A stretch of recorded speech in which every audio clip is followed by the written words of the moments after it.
Alrighty, guys, welcome back. Earlier, we were discussing the NFC Championship game, and now we're going to be diving into Michigan's new head coach, Sherrone Moore, I believe is how Sherrone you Moore, pronounce it. yeah, that is Um, it. Sherrone Moore on Friday was named the next head football coach at Michigan, which is the program's 21st and actually first black coach ever for Michigan.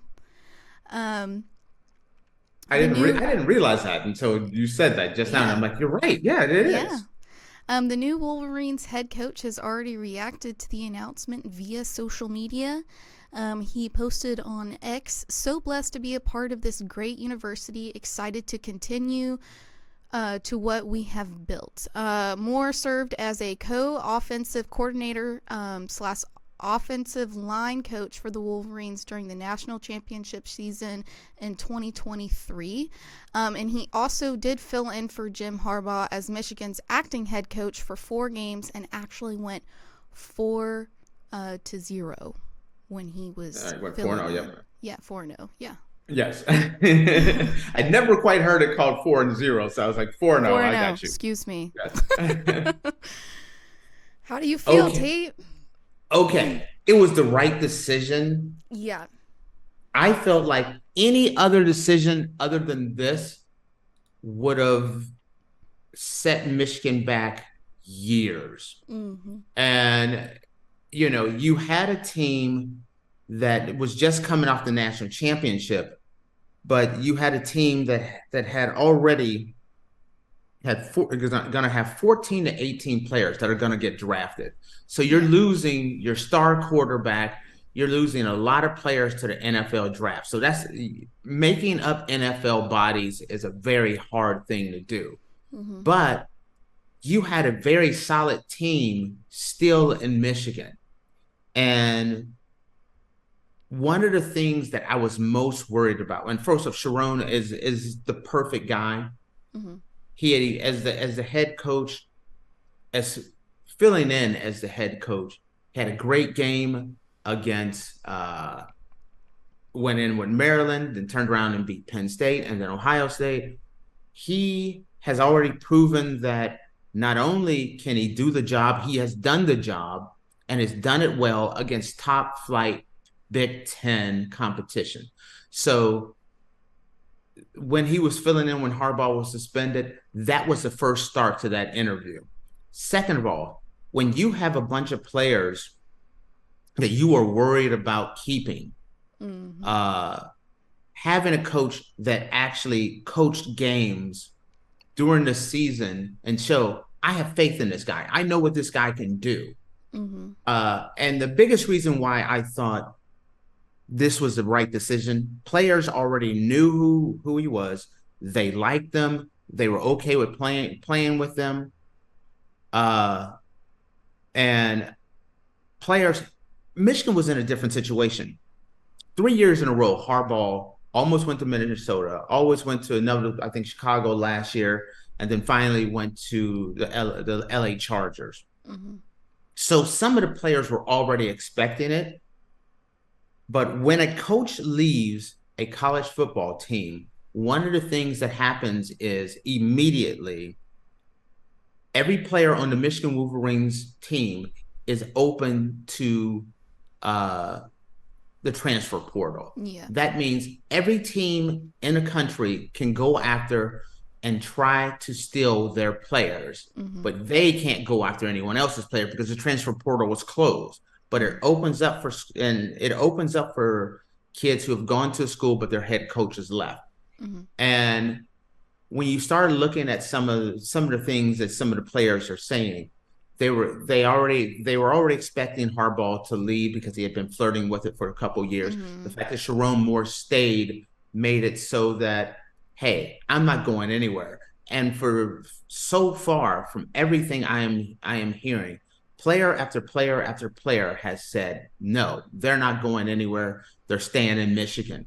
So by bringing in Sherrone, a lot of the players are not diving into the transfer portal. They're staying there. No one is gonna No, there's not a lot of loss. The only thing by Harbaugh leaving that has kind of affected Michigan is recruiting the players coming out of high school. Mm-hmm. Traditionally, January is when you have a lot of the young players coming in. You're hosting players. The first 3 to 4 weeks of January and all the way to the first week of February. That's when you start hosting a lot of the recruits. Mm-hmm. Sherrone will miss out on most of this. Sherrone will only get like 2 weeks where everyone else is 5, 6 weeks of hosting young players. So the recruiting class could suffer a little bit there because that is so important, bringing in the young blood and coming in to fill in those gaps. And it makes it so that maybe they don't have those same opportunities. The only other time that they'll have after the spring game, spring game is when it's kind of like a preseason game where they inter squad scrimmage where they play against each other, and that kind of determines where players are going to be starting or not starting. There'll be some other players that they can get. The transfer portal opens up right after the spring game, and Mm-hmm. Michigan may be able to fill in some of the gaps for the players that they lost and some of the recruits that they did not get. Mm-hmm. And the fact that people know Sherrone Moore, unfortunately, it's kind of funny. His big moment in fame was winning the game and then crying on TV about how much they love Coach Harbaugh. So that was played everywhere. But people, because of that, though, people know Mm-hmm. who he is. They Mm-hmm. know how passionate he is about Michigan. And so I think it really will help him. Michigan has a tough road, though. Touching on the competition coming in for this year, the Big Ten is a very different league. The Big Mm-hmm. Ten, they're adding the Pac-12 teams, which consists of USC, UCLA, Oregon, and Washington. Washington has been decimated because their coach left, transfer portal, and they lost a ton of players. Washington, I don't look at them as a factor as far as winning the Big Ten. UCLA, they're going to be a mid-tier team. But USC is going to be incredibly strong. Oregon could win the Big Ten this year. Oregon is absolutely loaded. And then Ohio State has gone for broke. Ohio State has put a lot of money into the transfer portal. I think it's estimated as much as $16 million into the transfer Ooh. portal, bringing in a lot of transfer kids. Ohio State is going all in on this year, 2024 to 2025 season, to be the year. Not only do they win the Big Ten, beat Michigan, and win the national championship. Because if you're at Ohio State, the number one goal, first goal, you have to beat Michigan. If Mm-hmm. you don't beat Michigan, you can't lose 3 years in a row as the coach of Ohio State. You've already lost 3 years in a row. Harbaugh is gone. If Ohio State loses to Michigan this coming year, heads will roll. Mm-hmm. And they know that, and they've gone in. They've gone all in.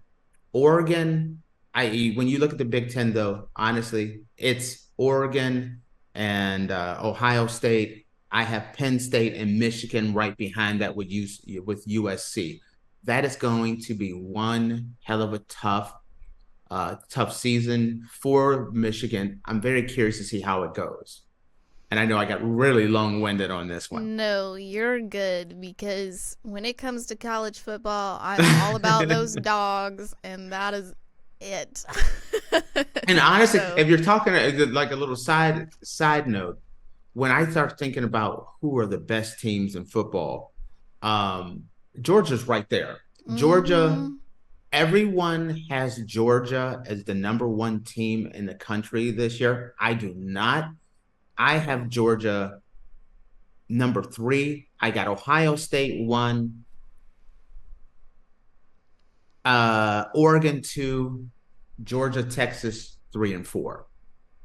Those are the 4 best teams in college football that I see. Way too early to be making predictions on this Yeah. because there's a lot more transfer to go. Mm-hmm. Georgia's stacked. Yeah. And I mean, it's gonna be interesting. The nice thing about Sherrone Moore and all these changes, this is a new day in college football. It's no longer, hey, only the top 4 teams go. Starting this year, it's the top 12 teams. 12 teams make it. So, like last year, you look at Georgia losing to Alabama. Georgia would have had a shot at the national championship. I love that reaction you gave there. Georgia would have been still playing in the playoffs. Ohio State would have been playing. Oregon would have been playing. This is a new day, and I'm very curious if Sherrone can really keep Michigan together, bring in the recruits, and still make the playoffs. Because even though Harbaugh is gone, Michigan is only thinking about beat Ohio State, make the playoffs, and make a run. But if Sherrone goes in there and he loses to Ohio State, loses to Michigan State, missed the playoffs, there's going to be some upset people. This can be a thankless job. Being a coach is a thankless job. So that's all I had to say on that one. I am curious to see how many players will now stay because Moore is the head coach instead of going into the transfer portal. But guys, we're going to take a quick break, and then when we come back, we're going to dive into our oddities of the day. So excited.